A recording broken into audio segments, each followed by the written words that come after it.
আজকে pupil and এনভায়রনমেন্টের PYQ আছে, তো 23 এর আগে করা হয়েছিল 23শে আগস্ট। এক প্রথম শিফটের কোশ্চেন করানো হয়েছিল, তো আজকে সেকেন্ড শিফট থেকে আমরা দেখবো। প্রথম question: the amount of rainfall required to saturate the soil is known as field capacity, soil moisture content, soil moisture deficit, or wilting point. Wilting point বা উইল্টিং কোফিসিয়েন্ট দুটোই হয়। Amount of rainfall required to saturate the soil is known as, কি হতে পারে? তাহলে option B. soil moisture content। তো মাটিতে বা সয়েলেতে একটা নির্দিষ্ট পরিমাণ বা একটা জল থাকে। সোয়েল ময়েশ্চার কন্টেন্ট এটাকে যদি আমরা দেখি, এটা হচ্ছে কি হবে, কতটা মাটিতে জল আছে আছে কতটা সেই ক্যাপাসিটি নিতে পারবে। যেমন সোয়েল ফিল্ড ক্যাপাসিটি বলতে পারি, সেটা কি হবে, সোয়েল ক্যাপাসিটি বা ফিল্ড ক্যাপাসিটি। মানে মাটি কতটা জল ধারণ করতে পারে, মানে টোটালটা, তাতে কতটা আছে সেটা নয়, বা কতটা দরকার সেটাও নয়, মানে টোটাল তার ক্ষমতা কতটা, সেটা ক্যাপাসিটি হয়ে যাচ্ছে। ধরো 5 লিটার যদি তার ক্ষমতা থাকে, তো 5 লিটার হচ্ছে তার ক্ষমতা, এর মধ্যে কিছু হতে পারে আছে আর কিছু নেই, কিছু ডেফিসিট আছে। তুমি যেটা বললে সোয়েল ময়েশ্চার কন্টেন্ট, তার মানে এটা যদি 5 লিটার ক্যাপাসিটি হয়, তার এবার সব 5 লিটারই থাকবে তার তো কোনো মানে নেই। বর্ষাকালে বেশি জল থাকছে হ্যাঁ, তখন বুঝতে পেরেছি। হ্যাঁ। কন্টেন্ট তখন এটা 2 লিটার আছে ধরো। সোয়েল ময়েশ্চার ডেফিসিট হচ্ছে যে কতটা দরকার, বাকি কতটা, মানে সেটা স্যাচুরেট, মানে ক্যাপাসিটি যদি পূর্ণ হয়ে যায় তার মানে স্যাচুরেট হয়ে গেল। ওকে। তো 5 লিটার হতে গেলে বা 5 লিটার যেটা আছে তার 3 লিটার ডেফিসিট আছে আর তার দরকার আছে, তো সেইটা হচ্ছে সোয়েল ময়েশ্চার ডেফিসিট। ওকে। আর উইল্টিং পয়েন্ট হচ্ছে একটা পয়েন্ট বা কোফিসিয়েন্ট যেটাকে বলা হচ্ছে, এটা এমন একটা অবস্থা যার পর থেকে মাটি বলছি কোনো উদ্ভিদ, গাছপালা আর মাটি থেকে জল শোষণ করতে পারে না। মানে মাটিতে একটা জল থাকে বা আর্দ্রতা থাকে, দেখবে বৃষ্টি না হলেও গাছপালা বেঁচে থাকে, গাছ বেঁচে থাকছে। কিন্তু এমন একটা অবস্থায় চলে যাবে তখন, মানে বৃষ্টি না হলে মাটির আর্দ্রতা এমন একটা অবস্থায় চলে যাবে যেখান থেকে গাছ গাছ আর মাটি থেকে আর্দ্রতা বা জল শোষণ করতে পারে না। তো তখন কি হয়, গাছপালাগুলো মারা যায়, সেইটাকে উইল্টিং পয়েন্ট বলা হয়। বুঝতে পারলে উইল্টিং পয়েন্টটা বা উইল্টিং পয়েন্ট, এটা কোফিসিয়েন্ট লেখা আছে, উইল্টিং পয়েন্ট বলে আমরা পড়ে থাকি হ্যাঁ। সবসময়। তো আর বাকি তিনটে বুঝতে পেরেছে। ফিল্ড ক্যাপাসিটি হচ্ছে পুরো ক্যাপাসিটিটা, যেটা পুরো নিতে পারবে বা ক্ষমতা যেটা। সোয়েল ময়েশ্চার কন্টেন্ট কতটা আছে, বাস্তবে কতটা আছে। আর ডেফিসিট যেটা হচ্ছে সেটা হচ্ছে তোমার রিকোয়ারমেন্টটা, যে কতটা আরো বৃষ্টির জল বা বৃষ্টিপাত দরকার বা জল দরকার, যেটা স্যাচুরেট হতে লাগবে। তো অ্যান্সার এখানে সি হচ্ছে অ্যান্সার হবে। উইল্টিং পয়েন্ট এমন একটা অবস্থা মাটির যার পর থেকে আর গাছপালা জল শোষণ করতে মাটি থেকে পারে না, তো সেটাকে উইল্টিং পয়েন্ট, এবং যার ফলে গাছপালা মারা যায়। এটা মনে রাখবে যে গাছপালা এরপরে মারা যাবে। তো সেটা হচ্ছে উইল্টিং পয়েন্ট। হ্যাঁ। সেখানে লেখা আছে এই জিনিসটা, সোয়েল ময়েশ্চার ডেফিসিট কি জিনিস, তো যেটা বললাম সেটাই আছে, দেখে নেবে পরে।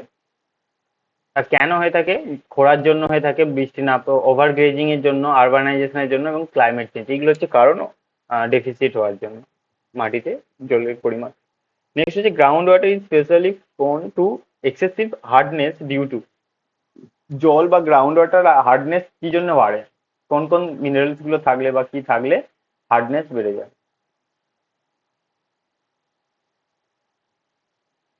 জানি না, অপশন সি মনে হচ্ছে। অপশন বি, ক্যালসিয়াম এবং ম্যাগনেসিয়াম আয়ন। এটা আগেও একবার কোনো কোনো কোশ্চেনে দেখেছিলাম মনে হয়, বা কোথাও একটা দেওয়া আছে, হার্ডনেস কি করে, জলের হার্ডনেস বা গ্রাউন্ড ওয়াটারের এটা হার্ডনেস কি দাদা করে ওইটাই যে শিয়াল আর সীমার ওখানটাই ছিল, আমি না না, মাথায় ছিল না। হ্যাঁ, শিয়াল ওগুলো আর তো সিমা, হার্ডনেসের জন্য। না শিয়ালে শিয়াল, তবে ক্যালসিয়াম আর ম্যাগনেসিয়াম থাকে না? হ্যাঁ ক্যালসিয়াম আর ক্যালসিয়াম নয়, মানে ম্যাগনেসিয়াম আর হার্ডনেস ওটার সাথে কানেক্ট অ্যালুমিনিয়াম। করে বলা যেত তাও। শিয়াল আর সীমা যেটা বলছে এটা তো পৃথিবীর যে আলাদা আলাদা, সিলিকন আর ম্যাগনেসিয়াম। হ্যাঁ সিলিকা আর ম্যাগনেসিয়াম থাকে। এখানে দেখো, ground water prone excessive hardness primarily due to the presence of dissolve calcium এবং ম্যাগনেসিয়াম আয়ন। তো এটা মনে রাখবে, ইম্পর্টেন্ট, ভালো একটা কোশ্চেন এবং ভালো পয়েন্ট, যে হার্ডনেস জলে, যে আমরা যে মাটির নিচে জল খাচ্ছি, সেই জলগুলো হার্ডনেস বা হার্ডনেস বলতে পারো যে ওতে ডিজলভ বেশি বেশি পরিমাণে কিছু মিনারেলস মিশে আছে, তো যেইটা হচ্ছে ক্যালসিয়াম আর হচ্ছে magnesium. Those ions are derived from the dissolution sorry, dissolution minerals like chalk এবং লাইমস্টোন। এই দুটো কি হয়, মাটির জলের সঙ্গে গুলে গিয়ে তো ক্যালসিয়াম আর ম্যাগনেসিয়াম তৈরি করে, যেখান থেকে জলের হার্ডনেস বেড়ে যায় এবং সেটা কি হয়, জলগুলো খারাপ হতে থাকবে। এর ফলে দেখবে আমরা যে আয়রন বলি না, আয়রন আছে জলেতে। তো এইসব জিনিসগুলো ক্যালসিয়াম আর ম্যাগনেসিয়াম আয়নের জন্য হয়ে থাকে। তখন দেখবো যে এরকম আয়রন বেশি লাগছে, বা যে জলটা বেরোচ্ছে সেইটা থেকে অনেক রকম রোগ রোগ হতে পারে, সেগুলো খারাপ হবে। এটা মনে রাখবে, এই পয়েন্টটা, ক্যালসিয়াম আর ম্যাগনেসিয়াম আয়ন। আর একটা কোনো একটা কোশ্চেন আমার যতদূর মনে পড়ছে পড়ানো হয়েছে বা দেখেছি কোথাও। নেক্সট কোশ্চেন, কিছু দুর্ঘটনা আছে, সেগুলো কবে হয়েছে সেটা দিয়েছে। Arrange the following events in the order of their occurrences starting from the oldest to recent. পুরনো থেকে নতুনের দিকে। Bhopal gas tragedy, Fukushima disaster, Chernobyl disaster. 1984। ভোপালটা তো 1984। ক্যালিফোর্নিয়া স্মগ আর হচ্ছে লন্ডন স্মগ।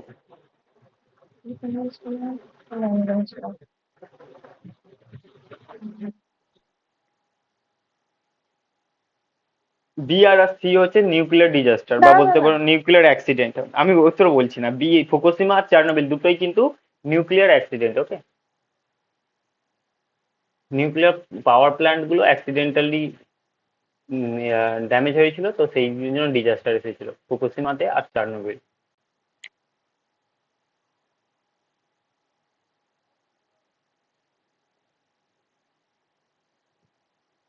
তাহলে আমি বললাম অপশন সি। ঠিক আছে, ঠিক বলেছো। অপশন সি অ্যান্সার হবে। সবার প্রথম হচ্ছে ক্যালিফোর্নিয়া স্মোক, তারপর লন্ডন স্মোক, তারপরে ভোপাল গ্যাস ট্র্যাজেডি, যেটা হচ্ছে আমরা জানি 1984। 1984, 1984। ফুকুশিমা হচ্ছে তোমার 2011-তে হয়েছিল জাপানে। আর চার্নোবিল হচ্ছে তোমার 1986। ইম্পর্টেন্ট, এই তিনটে তো ইম্পর্টেন্ট। এবং এই দুটো হচ্ছে ফুকুশিমার যেটা বললাম, এগুলো হচ্ছে nuclear disaster, nuclear power plant accident হয়েছিল। আর এটা এটা এটা হওয়ার কারণ হচ্ছে এই যে 2011-তে ফুকুশিমাতে হয়েছিল, সুনামি এসে, সুনামি হয়েছিল, সুনামি এসে পাওয়ার প্ল্যান্টে, মানে ওখানে ভূমিকম্প বা সুনামির জন্য তোমার ওখানে পাওয়ার প্ল্যান্টে অ্যাক্সিডেন্ট ঘটেছিল, তো বা নষ্ট হয়েছিল, সেই জন্য এই ডিজাস্টারটা এসেছিল, সুনামির জন্য এবং বলতে ভূমিকম্পের জন্য। আর সেখানে প্রত্যেকটা রেট দিয়ে দিয়েছি। ক্যালিফোর্নিয়া স্মোক যেটা 43 হয়েছিল, যার পর থেকে সেটাকে ক্যালিফোর্নিয়া স্মোক বলা হয়েছে। লন্ডন স্মোক 52-তে, বাকি তো এই তিনটে ডেট বললাম। তো এই থেকে এইটা রাইট অ্যান্সার। পুরো পিডিএফ থেকে বা বলতে পারো যে পুরো ডাইরেক্ট কোশ্চেন এটা। National, which of the following national mission comes under the national action plan for climate change? National solar mission, water mission, green hydrogen mission, mission for sustainable agriculture, sustainable habitat. কোনটা নয়? ওয়াটারটা ছিল না মনে হচ্ছে। ওয়াটারটা ছিল না। হুম, green হাইড্রোজেনটা ছিল confirm. বিশেষ সাস্টেনেবল এগ্রিকালচার ছিল। National mission on sustainable habitat এটাও ছিল। সোলার আর ওয়াটারটাকে নিয়ে সমস্যা। আমি ওয়াটারটাকে বাদ দিলাম। অপশন আছে? এ সি ডি ই আছে নাকি এ দেখো। C D E. এ, দাঁড়াও একবার।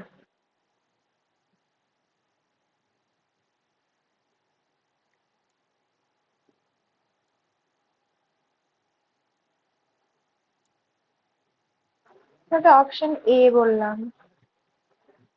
এ B C D.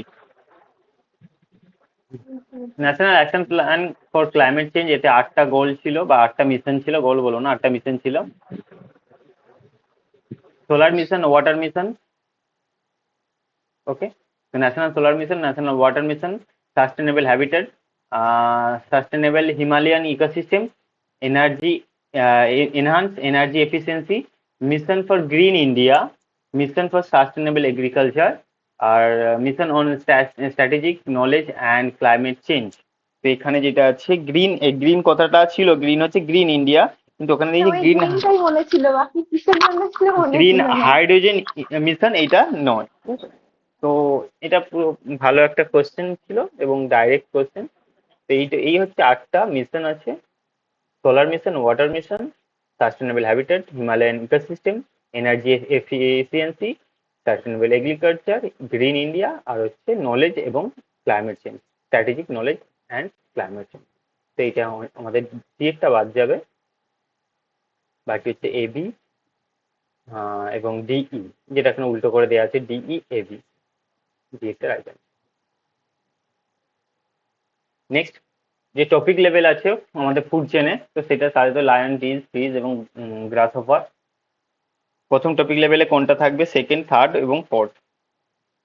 ট্রিটা first, grasshopper second, fish third, lion fourth. তো টপিক লেভেল বলতে যে পুরো আমাদের ফুড চেনটা তৈরি হয় তার নিচে থেকে বটম থেকে উপর দিকে যে যে এক একটা স্টেপ ওয়াইজ যাবে, তো বা বলতে পারি আমরা যে প্রডিউসার যারা হয় তারা হচ্ছে একটু প্রথম টপিক, যেমন টি হচ্ছে কি প্রডিউসার হয়ে খাবার তৈরি করে, তারা হচ্ছে প্রথম টপিক লেভেলে থাকে, ফার্স্ট টপিক লেভেল। তারপর গাছ থেকে কারা খাবার পায় সেটা হচ্ছে গ্রাস হপাররা, তো এরা হচ্ছে সেকেন্ড টপিক লেভেল, এরা হচ্ছে সেকেন্ড টপিক লেভেল। এবার এখানে গ্রাস হপারের সঙ্গে রিলেট নেই, কিন্তু এখানে আমরা কি পাবো, ফিশ হচ্ছে তোমার থার্ড, আর হচ্ছে লায়ন হচ্ছে ফোর্থ। লায়ন, মানুষ, বাঘ, এরা হচ্ছে সবচেয়ে উঁচুতে থাকবে ফোর্থ টপিক লেভেল। এখানে একটা কোশ্চেনের সঙ্গে কনফিউশন হতে পারে, একটা জিনিস থাকে এখানে, ফার্স্ট, সেকেন্ড, থার্ড, ফোর্থ এরকমই, সেটা হচ্ছে প্রথম কনজিউমার বা প্রাইমারি প্রডিউসার, ঠিক আছে, প্রথম level first consumer, second consumer, যদি সেখানেও এরকম থাকে, এবার যদি তোমাকে বলি ফার্স্ট কনজিউমার, তখন ফার্স্ট কি হয়? কনজিউমার গ্রাসহপার হবে। তো সেখানে একটু একটু, তখন হয় যে আমরা ফার্স্ট কনজিউমার যখন ফার্স্ট শব্দটা থাকে তখনই আমরা গাছকে বা প্রডিউসারকে ধরে নিই, ট্রিটাকে মানে মানে মাথায় থাকে তো প্রথম মানে শুরুতে, তো ট্রিটাকে মাথায় ধরে নিই, তখন অনেক সময় এরকম ভুল হয়ে যায়, যদি কনজিউমার থাকে তখন সেটা গ্রাস হপার হয়ে যাবে। তো এইরকম ভাবে দেখবে, এইটাতে হচ্ছে আমাদের অ্যান্সার হয়ে যাচ্ছে A4। A4 মানে হচ্ছে একটাই আছে, বি একটা রাইট অ্যান্সার। এর পিকচার দিইনি কারণ অতটা মানে আছে, পিডিএফ তো ভালো করেই দেওয়া আছে এইটা। নেক্সট হচ্ছে UNFCCC, United nation framework connection on climate change. Connection নয় তো, এটা United Nations framework convention, convention হবে এটা। Convention of climate convention, change. আমি ওই জন্য connection, convention on climate change হবে, এখানে ভুল করে লেখা আছে। তো ইউনাইটেড নেশন এটা ফ্রেমওয়ার্ক, রিও সামিট এসেছে না? হ্যাঁ রিও সামিট এসেছিল। তো outcome of which of the following meeting, framework convention on climate change, এটা কোন মিটিং এর আউটকাম ছিল? তো এটা হচ্ছে রিও সাবমিটেড 1992, তার হচ্ছে আউটকাম। আরো দুটো আউটকাম আছে, একটা হচ্ছে বায়োডাইভার্সিটি আর একটা হচ্ছে ডেজার্টিফিকেশন, বা আরো অনেক কিছু আমরা বলতে পারি। এজেন্ডা 21ও এটা হচ্ছে outcome, Rio declaration outcome, forest principal, CBD, combat biodiversity, ঠিক আছে। এটা হচ্ছে ক্লাইমেট চেঞ্জ, আর এটা হচ্ছে কমব্যাট ডেজার্টিফিকেশন। তো ডেজার্ট আছে ইউএনসিসিডি, ডি আছে মানে এখানে ডেজার্টিফিকেশন, সিবিডি কমব্যাট বায়োডাইভার্সিটি, বায়োডাইভার্সিটি। ঠিক আছে। আর হচ্ছে এটা হচ্ছে ক্লাইমেট চেঞ্জ, তো এখানে তো ক্লাইমেট চেঞ্জটাই দিয়েছিল। তো এই তিনটে অবশ্যই মনে রাখবে কোন এর আউটকাম কি কি ছিল। এবার এছাড়া এজেন্ডা 21 তো রিও সাবমিটে মনে থাকবে, বা রিও ডিক্লারেশন তো রিও সাবমিট হয়ে গেল। তো এইগুলো হচ্ছে এর আউটকাম ছিল। Next, which of the following rotor is commonly used for electricity generation, electric generate করার জন্য কোন ধরনের রোটার ইউজ করা হয়? রোটার বলতে পারে এক ধরনের যে পাখাগুলো হয়, যেমন উইন্ড টারবাইনে দেখে থাকি, আচ্ছা। সেইটা, সেইটা কোন ধরনের?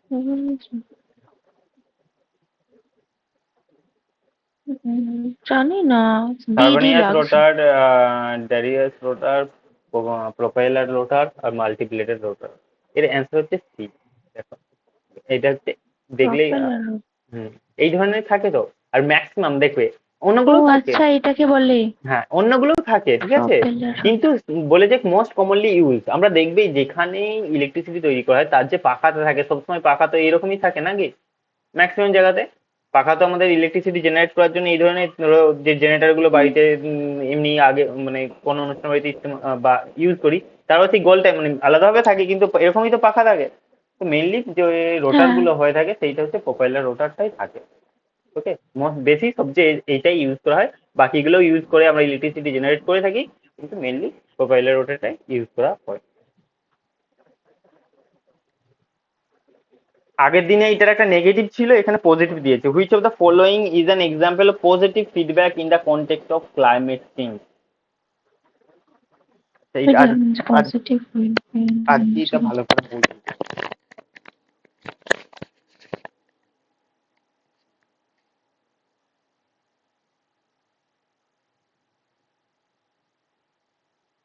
Warmed Earth radiates more infrared energy into space, মানে পৃথিবী যে গরম হয়েছে সে বেশি পরিমাণে এনার্জি পৃথিবীতে মানে আউটার স্পেসে ছেড়ে দিচ্ছে। Plant remove carbon dioxide from air, গাছপালা এয়ার বায়ুমণ্ডল থেকে বা হাওয়া থেকে কার্বন ডাইঅক্সাইড বেশি পরিমাণে শোষণ করছে, বা যার জন্য রিমুভ হয়ে যাচ্ছে। Ocean remove carbon dioxide from air, সমুদ্র কি করছে, কার্বন ডাইঅক্সাইডকে শোষণ করে নিচ্ছে। সমুদ্র কি করে শোষণ করে, কারণ সমুদ্রের নিচে গাছপালা আছে, জীবজন্তু আছে, তারা কার্বন ডাইঅক্সাইড নিয়ে নেয়, তো সেই জন্য একটা হয়। তো আর একটা আছে snow cover and ice cells melting reduce reflection of sunlight. Reduce মানে এটা হচ্ছে অ্যালবিডো, যেন মনে আছে যে সানলাইট রিফ্লেকশন সবচেয়ে বেশি কোথায় হয়, কোনো হোয়াইট সারফেসে। যদি স্নো কভার আর আইস সেলফ মেল্ট হয়ে যায়, তার মানে সে সানলাইটের রিফ্লেকশন কম কম হয়ে যাবে, যেটা এখানে বলেই সে রিডিউস হবে। যার ফলে কি হবে, রিফ্লেকশন কম হলে কি বেশি পরিমাণ তাপ শোষণ করবে তো পৃথিবী। দাদা অপশন ডি হবে। Option D. এখানে এখানে দেখবে পজিটিভ মানে দেখবে কোন কারণটার জন্য তাপমাত্রা বাড়বে, পৃথিবীতে তাপমাত্রা বাড়বে। ক্লাইমেট চেঞ্জ হচ্ছে, তার মানে গ্লোবাল ওয়ার্মিং হবে। তো কোন কারণটার জন্য পৃথিবীতে তাপমাত্রা বাড়বে, আর কোন কারণগুলোর জন্য পৃথিবীতে তাপমাত্রা কম হচ্ছে। কম হলে সেটা নেগেটিভ, আর বেশি হলে সেটা পজিটিভ ফিডব্যাক। দেখো, পৃথিবী যদি বেশি পরিমাণে স্পেসেতে ইনফ্রারেড এনার্জি ছেড়ে দেয়, মানে হিট রিলিজ করে, যেমন যেটা রাত্রেবেলা করে থাকে পৃথিবী, দিনের বেলা গরম হয়, রাত্রেবেলা পৃথিবী হিটটাকে স্পেসে পাঠিয়ে দেয়, তো সেইটা কি করে, তাপমাত্রা কম করবে, তো এটা নয়। প্ল্যান্ট রিমুভ কার্বন ডাইঅক্সাইড, গাছপালা যদি বেশি পরিমাণ, আমরা কেন গাছপালা বেশি লাগাতে বলছি, কারণ এই কার্বন ডাইঅক্সাইডকে শোষণ করবে, তো যার জন্য তাপমাত্রা কম হবে, তো এটাও পজিটিভ মানে নেগেটিভ ফিডব্যাক, বা বলতে পারো তাপমাত্রা কম হবে। ওশেন রিমুভ কার্বন, ওশেন যত বেশি পরিমাণে কার্বন ডাইঅক্সাইড নিয়ে নেবে, তার ফলে কি হবে, তাপমাত্রা কম হয়ে যাবে। ওশেনের সমুদ্রের নিচে গাছপালা আছে, সেগুলো সব কার্বন ডাইঅক্সাইড দরকার, তো সেই জন্য তাপমাত্রা কম হবে। আর যেটা এখানে বলছিলাম, যে স্নো কভার এবং আইস সেলস যদি মেল্ট হয়ে যায়, তাহলে নিচে সারফেস চলে আসবে। সারফেস যখন চলে আসছে, তো সারফেস কি হবে, অতটা রিফ্লেকশন করবে না। যে পৃথিবী থেকে, সূর্য থেকে যে লাইটটা এলো, তাকে সঙ্গে সঙ্গে পৃথিবীকে না গরম করে আউটার স্পেসে বা স্পেসে পাঠিয়ে দেবে না। তো সেখানে কি বেশি শোষণ করে নেবে, তো শোষণ করা মানেই পৃথিবী গরম হবে। এইটা হচ্ছে পজিটিভ ফিডব্যাক। বুঝতে পেরেছো?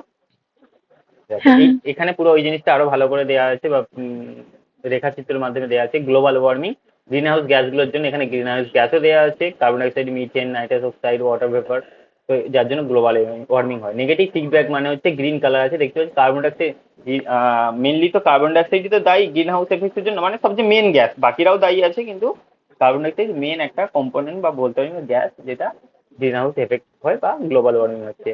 তো কার্বন ডাইঅক্সাইড পরিমাণ কম হওয়া মানে negative feedback.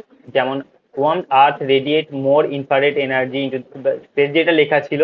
Plant and soil remove the carbon dioxide from the air, এবং ocean remove the carbon dioxide from the air. এগুলো হচ্ছে রিডিউস ওয়ার্মিং, তাপমাত্রা পৃথিবীর তাপমাত্রাকে কম করছে, তাই এটা হচ্ছে নেগেটিভ ফিডব্যাক। আর পজিটিভ মানে হচ্ছে যারা তাপমাত্রা পৃথিবীর বাড়াবে। তো snow cover loss and sea ice decline reduce reflection of sunlight, সূর্যের যে প্রতিফলনটা আছে কম করে দেবে, যার ফলে পৃথিবীর তাপমাত্রা বাড়বে। Warming the increase the water vapour in the air, যত তাপমাত্রা বেশি হবে, তত জলীয় বাষ্পের পরিমাণটা বাড়বে, জলীয় বাষ্প যত বেশি হবে, ওয়াটার ভেপার যত বেশি হবে, গ্রিন হাউস গ্যাস তত বাড়ছে আরো, তার মানে, এবং গ্লোবাল ওয়ার্মিং বেশি হবে। Wetland throwing permafrost, throwing permafrost release carbon dioxide the methane. Throwing permafrost বলতে যে পৃথিবী মানে যেগুলো গ্লেসিয়ার, তো জানো মানে গ্লেসিয়ার জানো তো? হ্যাঁ, গ্লেসিয়ার, হিমানি সম্প্রপাত না কি হ্যাঁ হ্যাঁ, বাংলা? বাংলায় এরকম কিছু হবে, হিমানি। ওই বরফেরই। হুম। তো পার্মাফ্রস্টটা হচ্ছে যে এমন একটা জায়গা যেখানে হচ্ছে গ্লেসিয়ারে কি হয়, সারা বছর তো বরফ জমে থাকে, কিন্তু পার্মাফ্রস্ট এরিয়াগুলোতে কি হয়, ঠান্ডা বেশি যখন ঠান্ডা হয় তখন বরফ জমে, আর যখন কম ঠান্ডা হয় তখন বরফ গলে যায়, মানে হলো মাঝের একটা এরিয়া বা হ্যাঁ, গ্লেসিয়ারের। পাশে সেই বরফ বরফ থাকে, মাঝখানে জল জল থাকে ওইগুলো। হুম হুম। তো সেই রকম জায়গাগুলোতে ফ্লোয়িং পার্মাফ্রস্ট, তো সেখানে কি যখন বরফ গলে যাবে তখন কার্বন ডাইঅক্সাইড রিলিজ হবে, যার ফলে কার্বন ডাইঅক্সাইড বেড়ে গেল এবং গ্রিন হাউস গ্যাসের পরিমাণ বাড়লো এবং গ্লোবাল ওয়ার্মিং হচ্ছে। তো পজিটিভ ফিডব্যাক মানে তাপমাত্রা বাড়া, নেগেটিভ ফিডব্যাক মানে তাপমাত্রা কম। দাদা আগের পেজটা একবার দেখাও না, স্ক্রিনশট করব। হ্যাঁ, ঠিক আছে। এখানে ওই যে তিনটেই দেওয়া আছে নেগেটিভ ফিডব্যাক। হুম, সহজ থ্রি কোশ্চেন। আওয়ার্স 3 আর স্লোগান কোন সলিড। রিডিউস রিসাইকেল রিকভারটা নয়। তো এখানে রিডিউস, ও আচ্ছা, রিসাইকেল এখানে এবং কি রিউজ। বলেছি আর নট নট বলেছে। Which of the following is not, হ্যাঁ রিকভারটা নয়। তো রিকভার এখানে হচ্ছে তোমার অ্যান্সার। 3 আর এর মধ্যে আছে না, রিডিউস, রিসাইকেল এবং রিকভার। তো সলিড ওয়েস্টকে আমরা ম্যানেজমেন্ট করতে গেলে আমাদের এই তিনটেই দরকার, বা তিনটে করতে হয়: রিডিউস করা, রিসাইকেল করা এবং রিইউজ করা। Typhoid is a waterborne disease caused by the water contaminated by virus, fungi, bacteria, protozoa. protozoa typhoid bacteria. ব্যাকটেরিয়ার জন্য হয়ে থাকে। সালমোনেলা টাইফু নাকি একটা ব্যাকটেরিয়াটার নাম। লেখা আছে সাইমোনেলা টাইফু, টাইফয়েড, টাইফয়েড। টাইফি। ওই জন্য দিয়ে দিয়েছি যদি ইম্পর্টেন্ট হয় কোনোদিন কোনো জায়গাতে। তো এটা হচ্ছে ওয়াটারবোর্ন ডিজিজ, এবং আরো কিছু আমি এখানে ওয়াটারবোর্ন ডিজিজ দিয়ে দিয়েছি: diarrhoea, cholera, malaria, typhoid, jaundice, এসবগুলো হচ্ছে ওয়াটারবোর্ন ডিজিজ।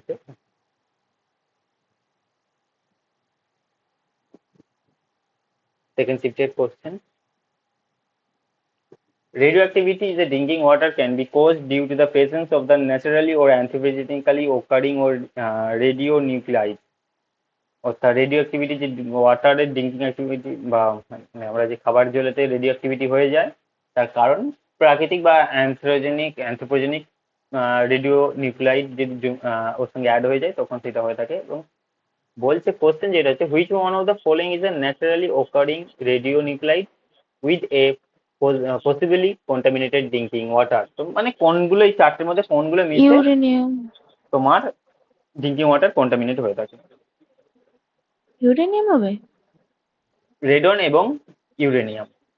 ঠিক আছে, দুটো অ্যান্সার হবে এখানে। দুটো রেডন, আনসার, হ্যাঁ, আচ্ছা। ইউরেনিয়াম এবং রেডন। আরও আছে, আর একটা আছে, রেডন আছে ন্যাচারালি ওকারিং, এছাড়াও ইউরেনিয়াম এবং থোরিয়াম, পটাশিয়াম। এখানে তো থোরিয়াম পটাশিয়াম নাম নেই, তো তো সেই জন্য বাকিগুলোও হবে যদি পটাশিয়ামও জলের সঙ্গে মিশে যায় এবং এবং থোরিয়াম যদি মিশে, তাহলে সে কি হবে, সেগুলো হচ্ছে কন্টামিনেট করবে বা যে তোমার রেডিও অ্যাক্টিভিটি, জলেতে রেডিও অ্যাক্টিভিটি হবে। ওকে, তো চারটে নামই মনে রাখবে: রেডন, ইউরেনিয়াম, থোরিয়াম আর পটাশিয়াম। বাকি এগুলোতে নেই, প্লুটোনিয়াম এগুলো তো দেওয়া আছে, এগুলো অপশানে নেই। সোডিয়াম বললে? না না, পটাশিয়াম লেখা আছে, দেখতে পাচ্ছ? পটাশিয়াম চারটে বললে যে। তো রেডন হয়ে গেল না, ইউরেনিয়াম, সোডিয়াম, পটাশিয়াম। আচ্ছা, থোরিয়াম, হ্যাঁ। রেডন, ইউরেনিয়াম, থোরিয়াম আর পটাশিয়াম, এই চারটে হচ্ছে তোমার আছে। এগুলোর জন্যই মেনলি তোমার রেডিও অ্যাক্টিভিটি দেখা যায় জলতে, ড্রিঙ্কিং ওয়াটারে। Next, which one of the following is not release during the earthquake. তো কোন ওয়েভটা আর্থকুইকের সময় রিলিজ হয় না? P wave, Q wave, S wave, primary wave. Love wave. Secondary wave. Love wave হয় না। লাভ ওয়েভ হয় না?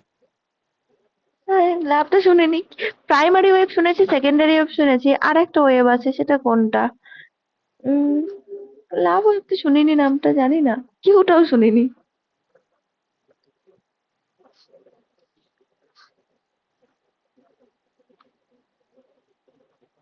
এই চারটেই হয়ে থাকে, ঠিক আছে। এটা অ্যান্সার ড্রপ আছে। দেখো, পি ওয়েভ তো জানোই, প্রাইমারি ওয়েভ, যেটা সবার প্রথম মানে সবচেয়ে প্রথম এখানে ভূমিকম্প হলে তার যে ভূপৃষ্ঠ আছে সবার প্রথম এপি সেন্টারে যে পৌঁছায়, সেন্টার থেকে এপি সেন্টারে পি ওয়েভ যে পৌঁছায়। সেকেন্ডারি হচ্ছে এস ওয়েভ, যেটা তোমার তারপরে যে পৌঁছায়।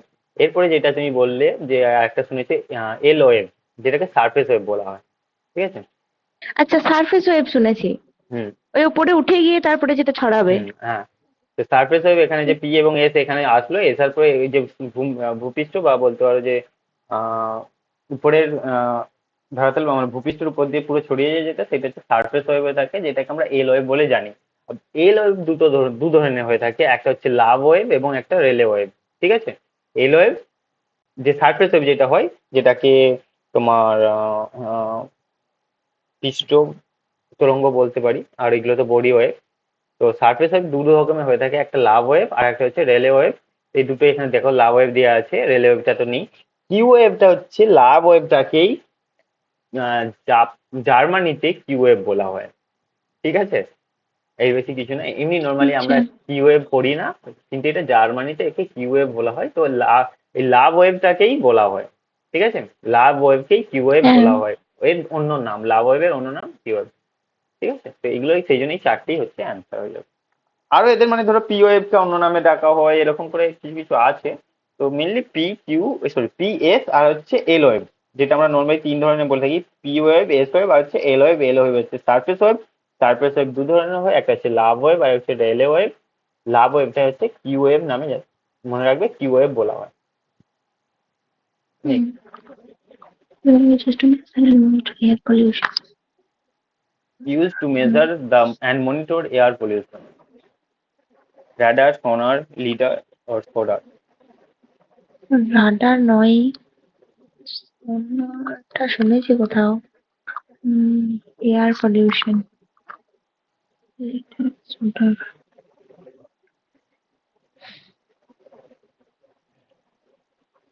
সোনার বললাম। না, সোনার হবে না, লিডার হবে। দেখো, এখানে প্রত্যেকটা আমি পুরো নাম দিয়ে দিয়েছি, কোনো জায়গাতে ইউজ হতেই পারে, কোনো যে কোনো পরীক্ষাতে জিজ্ঞাসা করতে পারে। র্যাডার হচ্ছে আমরা জানি এগুলো হচ্ছে তোমার মিলিটারিতে বেশি করে, আর্মিতে বেশি করে ইউজ করা হয়। রেডিও ডিটেকশন অ্যান্ড রেঞ্জিং, অর্থাৎ এইটা তোমার অ্যাটমসফিয়ারে কোনো বস্তুকে চিহ্নিত করার জন্য, এরোপ্লেন, উড়োজাহাজ, জেট প্লেন, কোনো বস্তুকে চিহ্নিত করার জন্য র্যাডারটা ইউজ করা হয়, ঠিক আছে, অ্যাটমসফিয়ারে বা বায়ুমণ্ডলে। সোনারটা কি হয়? সাউন্ড নেভিগেশন অ্যান্ড রেঞ্জিং, এইটা মেনলি ওয়াটারে ইউজ করা হয়, জলের নিচে কোন জায়গাতে যেগুলো সাবমারিন বলি আমরা, সাবমারিন করে বুঝতে পারে যে তার অনেক দূরে, জলের নিচে তো দেখতে পাচ্ছে না।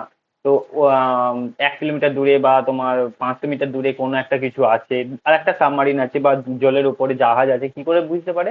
সোনার ইউজ করে। তো সাউন্ড নেভিগেশন রেঞ্জিং, মানে ওখান থেকে সাউন্ড ওয়েভ ছাড়ে, সেই ওয়েভটা সেখানে রিফ্লেক্ট হয়ে রিফ্লেক্ট হয়ে ওখানে দেখতে পারবে ওরা, তো সেইভাবে দেখতে পায়, ঠিক আছে। র্যাডার যেভাবে কাজ করে বায়ুমণ্ডলে, সেই রকমই সোনারও কাজ করে, কিন্তু জলের নিচে বা জলেতে কাজ করে, ঠিক আছে। সোনারটা হচ্ছে জলের নিচে নেভিগেশনের জন্য, সোনার উপরে ইউজ করা হয় না। লেডার লিডার বলতে পারি লাইট ডিটেকশন অ্যান্ড রেঞ্জিং, এটাও বায়ুমণ্ডলে ইউজ করা হয়। এইটাও তোমার বলতে পারো ভূপৃষ্ঠে কোনো জায়গাতে কোন কোন জিনিস আছে সেইটা ইউজ দেখার জন্য এখানে দিয়েছি। Laser pulses measure the atmospheric constituent such as the aerosol particles, ice crystal, water vapor, trace gases, যেমন ওজন, কোন কোন গ্যাস আছে, তো এইগুলোকে ও খুঁজে বার করে। এছাড়াও তোমার বিভিন্ন পৃথিবীতে বিভিন্ন যে জলেতে বা তোমার ভূপৃষ্ঠে, ল্যান্ডে তোমার কোথায় কি আছে সেইটা ইউজ করতেও ইউজ করা হয় এটাকে।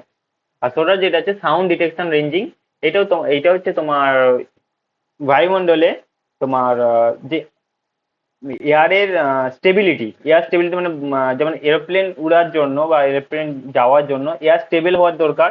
প্রচুর যদি আনস্টেবল এয়ার হয় তাহলে এরোপ্লেন উঠতে পারবে না, তখন টার্বুলেন্স বেশি হয়, এবং যখন টেক অফ বা উপরে উঠে বা নিচে নামে, যখন ল্যান্ড করে, তখন কি হবে, টার্বুলেন্স বেশি হলে প্রবলেম আছে। তো সেই এয়ার স্টেবিলিটিটা দেখার জন্য সোলারটা ইউজ করা হয়, ঠিক আছে। তো এগুলো পুরো নামটা একটু দেখে রাখবে, ইম্পর্টেন্ট তো কোনো জায়গাতে ইম্পর্টেন্ট, বিশেষ করে তো র্যাডার আর সোনারটা, এই দুটো হচ্ছে সবচেয়ে বেশি ইম্পর্টেন্ট, বিভিন্ন কোশ্চেন এক্সামে আসতে পারে। নেক্সট, এইটা হচ্ছে নিউক্লিয়ার পাওয়ার প্ল্যান্ট থেকে দিয়েছে, নিউক্লিয়ার রিঅ্যাক্টর, মডারেটর আর সাবস্ট্যান্সেস। মডারেটর যেগুলো থাকে সেগুলো কি করে থাকে? Slow down the Newton, the limit the chain reaction, the helps in sustain the chain reaction, without which chain reaction is most nuclear reactor would stop, such as heavy water or D2O.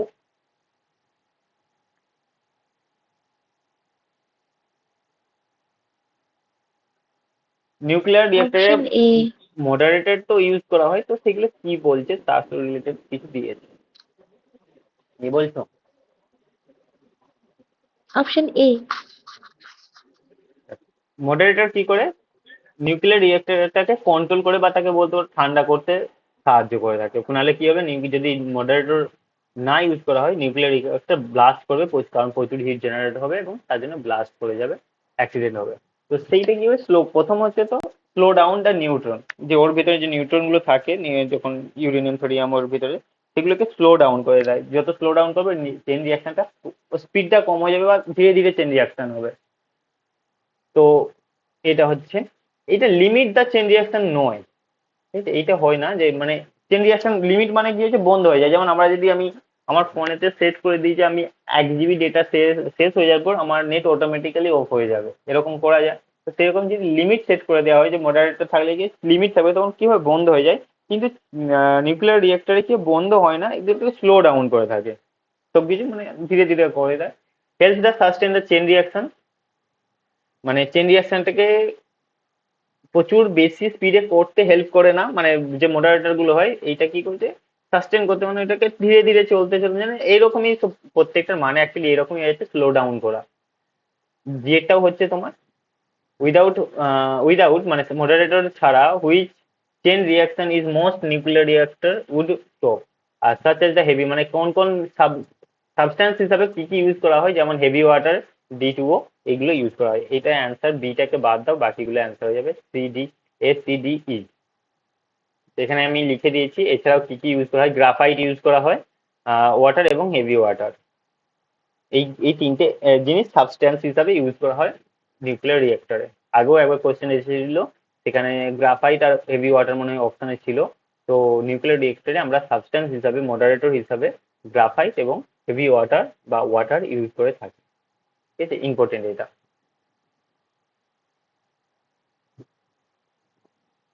আজকে last question, what is the level of carbon dioxide during the pre industrial এরা? 200 ppm, 280, 350, 400। কি হবে মনে হচ্ছে? 350। 350? না, এটা হচ্ছে 280 ppm।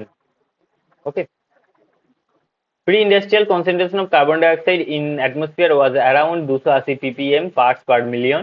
আর এখন আমি যে এই এখনের জন্য দিয়ে দিয়েছি, এখনের যদি কোনোদিন জিজ্ঞাসা করে, তো এখন বর্তমানে কার্বন ডাইঅক্সাইড 420। এখানে যেটা অ্যাকচুয়ালি এটা পরীক্ষাতে থাকবে, তোমার 427 থাকবে না পরীক্ষাতে, আমার মনে হয় দিলে 420 ppm দেবে। তো 427 ppm এখন আছে বর্তমানে কার্বন ডাইঅক্সাইডের পরিমাণ। ওকে, এখানে তো এটা কেন অ্যান্সার হলো না? কোনটা? What was the level carbon dioxide during pre industrial, আচ্ছা প্রি ইন্ডাস্ট্রিয়াল প্রি দিয়েছে। ইন্ডাস্ট্রিয়াল বলেছে না, আগে ছিল 280, এখন 427, এখন ঠিক আছে। 427 বা 420 এরকম মনে রাখবে তাহলে হবে। তো এইটা হচ্ছে কার্বন ডাইঅক্সাইডের এখন বর্তমান অবস্থা। ঠিক আছে, আজকে এখানে নেক্সট দিন আমরা এর পরের কোশ্চেন গুলো থ্যাংক ইউ দেখবো। দাদা। ঠিক আছে, let's go। কবে ক্লাস নেবে দাদা আবার? দেখছি কালকে যদি হয় কালকে নেবো, নাহলে তুমি রবিবারে নেবো। ঠিক আছে।